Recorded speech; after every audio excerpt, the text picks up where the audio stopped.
Considerations for ETF and fund long-term durability. Investing does come with risk, and occasionally there's a potential for your ETF to be closed. We have a due diligence process here on every fund we use. It covers the manager, the fund, internals, tax, past regulatory issues, inflows. There's 30 plus categories that I know it pretty well because I've got to do it. I just do the job, Peter. You guys are behind the thinking on why we have a due diligence process on the fund. So what's the thinking behind that?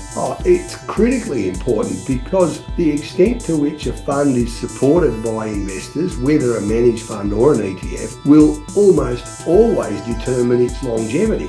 By way of example, one of the, you've got listed there second from the bottom, the Vanguard multi-factor fund. I'm actually personally familiar with the individual charged with the responsibility of establishing that fund. He works out of the Vanguard head office on the east coast of the United States.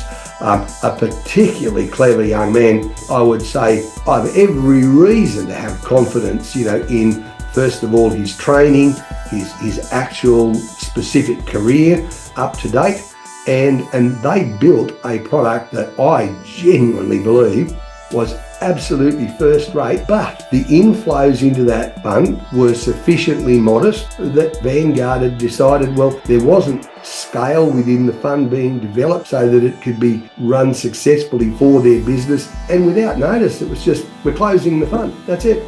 The due diligence process, looking at funds and ETFs, looking at inflows, outflows, tax positions, all of those sorts of things, critically important, and it's something we take very seriously.